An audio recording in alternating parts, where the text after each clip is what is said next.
ज़्यादातर लोग अपने दुखों की वजह दूसरों को मानते हैं, जबकि कई बार ऐसा होता है कि हमें कोई दूसरा दुख नहीं पहुंचाता, बल्कि हम अपने दुख की वजह खुद बन जाते हैं।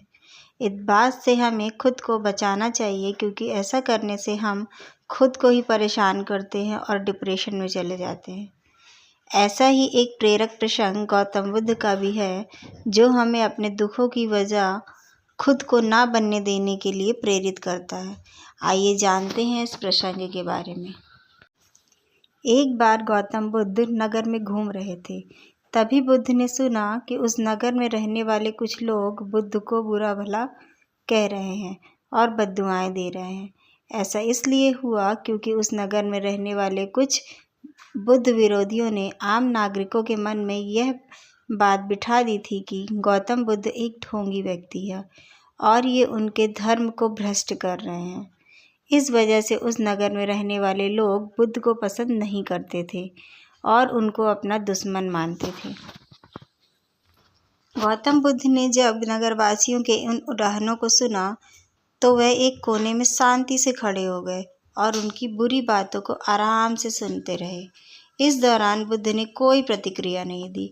कुछ देर बाद जब नगरवासी बुद्ध को बुरा भला कहते हुए थक गए और चुप हो गए तो गौतम बुद्ध ने उन नगरवासियों से कहा, क्षमा चाहता हूँ, लेकिन अगर आप लोगों की बातें खत्म हो गई हो तो मैं यहाँ से जाऊँ?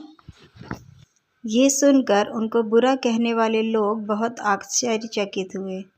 तभी वहाँ मौजूद लोगों में से एक व्यक्ति ने बोला, हम लोग तुम्हारा गुणगान नहीं कर रहे हैं, तुमको उलाहने दे रहे हैं और तुम्हें बुरा बोल रहे हैं। क्या तुम पर इन बातों का कोई असर नहीं हो रहा है?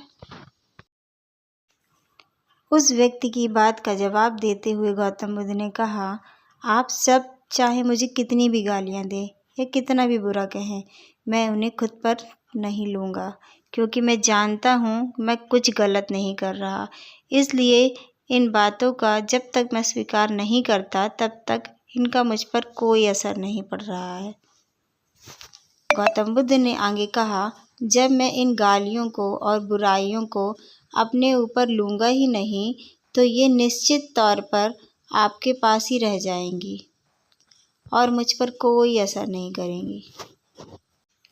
गौतम बुद्ध का ये प्रेरक प्रसंग हमें ये शिक्षा देता है और इस बात के लिए प्रेरित करता है कि जब आप गलत नहीं हैं तो किसी की गलत और नेगेटिव बातों का असर कभी भी खुद पर नहीं लेना चाहिए, क्योंकि इससे आप अपने ही दुखों की वजह बन सकते हैं।